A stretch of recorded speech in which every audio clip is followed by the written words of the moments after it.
Hello students, एनपीजीआई group में आप सभी का स्वागत है।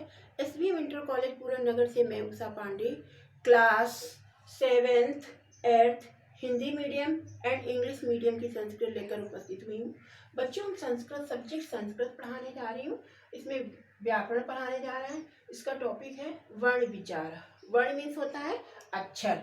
तो यहाँ पर हम आपको बताएंगे कि वर्ण कितने होते हैं, वर्ण के भाग कितने भागों में उनको विभाजित किया गया है और कौन कौन से वर्ग होते हैं। तो यहाँ पर वर्णा डाला हुआ है। संस्कृते इदानी 48 वर्णानाम प्रयोगा भवन्ति। अर्थात संस्कृत में इदानी इस समय 48 वर्णानाम वर्णों का प्रयोग भवति मीन्स होता है। ते मुख्यतया, ते मीन्स वे, मुख्यतया मीन्स मुख्य, भागत्रयेण विभक्ता सन्ति। वे मुख्य रूप से 3 भागों में विभक्त किए गए हैं। अब वो 3 भाग कौन कौन से हैं? फर्स्ट है स्वरः, स्वर, फिर व्यंजनानि और अयोगवाह। ये 3 भाग होते हैं वर्ण के। तो अब यहाँ पर हमने स्वर लिखा हुआ है। स्वर होते हैं 13 यहाँ पर होते हैं। संस्कृत में 13 स्वर होते हैं और हिंदी में 11 स्वर होते हैं। अब इस स्वरों को कितने भागों में विभक्त किया गया है? स्वरों को 2 भागों में विभक्त किया गया है। ह्रस्व स्वर अर्थात इनको लघु स्वर भी बोलते हैं, जो 5 होते हैं। ये लघु स्वर क्या होता है? जैसे अ, ई, उ, ऋषि और ली। जिनको इनका लघु स्वर या ह्रस्व स्वर क्यों कहते हैं? इसलिए कहते हैं क्योंकि इनको कहने में एक मात्रा का समय लगता है, अर्थात कम समय लगता है। ये इसीलिए इनको ह्रस्व स्वर या लघु स्वर भी कहते हैं। अब दीर्घ स्वर, सेकेंड स्वर होता है दीर्घ स्वर।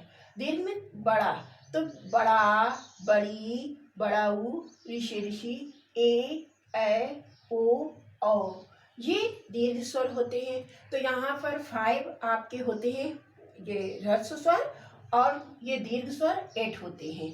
तो मिलाकर के दोनों 13 हो गए, स्वर 13 होते हैं। अब व्यंजनान में आ जाइए। व्यंजन आपके संस्कृत में 33 होते हैं। 30 हिंदी में भी 33 होते हैं और संस्कृत में भी 33 होते हैं। अब व्यंजन को मुख्य रूप से 2 भागों में विभक्त किया गया है। वर्गीय व्यंजनान और अवर्गीय व्यंजनानि। वर्गीय व्यंजनानि इसलिए कहा गया है कि इनको वर्गों में बांटा गया है। इनके 5 वर्ग हैं। जिस का वर्ग से लेकर के पा वर्ग के अंतर्गत जितने वर्ण आते हैं वो सब वर्गीय व्यंजनानि कहलाते हैं। ये 25 होते हैं और ये इनको स्पर्श व्यंजन भी कहते हैं। 25 का वर्ग से लेकर के पा वर्ग तक के अंतर्गत जितने वर्ण अर्थात अक्षर आते हैं उनको वर्गीय व्यंजनान या स्पर्श व्यंजनान कहते हैं। स्पर्श व्यंजनान इसलिए कहते हैं कि इनका प्रयोग करते समय, इनको बोलते समय जिह्वा मुख के किसी न किसी भाग को टच करती है, अर्थात स्पर्श करती है, इसीलिए इनको स्पर्श व्यंजन कहा गया है। अब अवर्गीय व्यंजनान क्योंकि ये वर्गों में नहीं होती है। अवर्गीय व्यंजनान मुख्य रूप से 2 होते हैं, अंतस्था व्यंजन और ऊष्मणः व्यंजन। अंतस्थ और ऊष्म। अंतस्था व्यंजन क्या होता है? या, र, ल, व 4 होते हैं अंतस्थ व्यंजन। और ऊष्म व्यंजन क्या होता है? क्योंकि ये इनको बोलने में जो मुख से होती है वो हवा गर्म निकलती है, इसलिए इनको ऊष्म व्यंजन कहा गया है। श, खे, श, हा, ये 4 होते हैं। अंतस्थ व्यंजन 4 होते हैं और ऊष्म व्यंजन 4 होते हैं। अब अयोगवाह, ये अयोगवाह 2 होते हैं, अनुस्वारः और विसर्गः। अयोगवाह क्या है? जैसे हमने लिखा यहाँ पर कंतः,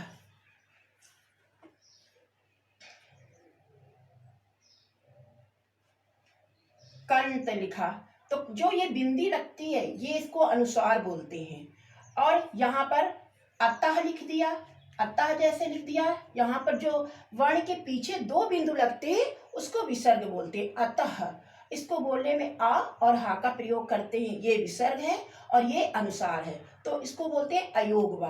अयोगवा 2 होते हैं। तो बच्चों, अगर आप इस वीडियो को ध्यानपूर्वक पढ़ेंगे तो आपको परीक्षा में हल करने, परीक्षा की जो तैयारी है वो अच्छी प्रकार से हो जाएगी। तो इसलिए हमने आज बताया कि 48 संस्कृत में 48 वर्ण होते हैं, जिनको मुख्य रूप से 3 भागों में विभाजित किया गया है, स्वर, व्यंजन और अयोगवा। स्वर आपके 2 प्रकार के होते हैं, लघु स्वर या दीर्घ स्वर, या ह्रस्व स्वर या दीर्घ स्वर। अब जो ह्रस्व स्वर होते हैं वो 5 होते हैं और दीर्घ स्वर होते हैं वो 8 होते हैं। व्यंजनान 33 होते हैं, जिनको 2 भागों में विभक्त किया गया है, वर्गीय व्यंजनान और अवर्गीय व्यंजनान। वर्गीय व्यंजनान को भी 25 होते हैं, इनको स्पर्श व्यंजन कहते हैं। का वर्ग से लेकर पा वर्ग के अंतर्गत जितने वर्ण अर्थात अक्षर आते हैं उनको अवर्गीय व्यंजन या स्पर्श व्यंजन कहते हैं। तो यहाँ पर वर्ग क्या है कि इनको 1 भाग हो गया, का वर्ग 4 वर्ग 2 भाग हो गया, टा वर्ग 3 भाग हो गया और ये ता वर्ग 4 भाग हो गया, ये पा वर्ग 5 भाग हो गए। इन 5 भागों को में विभाजित किया गया है। अब अयोगवा 2 होते हैं, अनुसारः विसर्गा। जिस वो जो हम ऊपर बिंदी लगाते हैं, कंत और कंस ऐसे जो लिखते हैं, आम की बिंदी लगती है उसको अनुस्वार बोलते हैं। विसर्गा जो वर्ण के पीछे लगते हैं उसको विसर्ग बोलते हैं, जो 2 बिंदु होती हैं। अवर्गीय व्यंजनान अंतस्थ या अलावा 4 होते हैं और उष्म व्यंजन 4 होते हैं, सा खे सा, ये उष्म व्यंजन हुए। तो आज हमने 4 ये वर्ण विचार का प्रयोग करना बताया। धन्यवाद।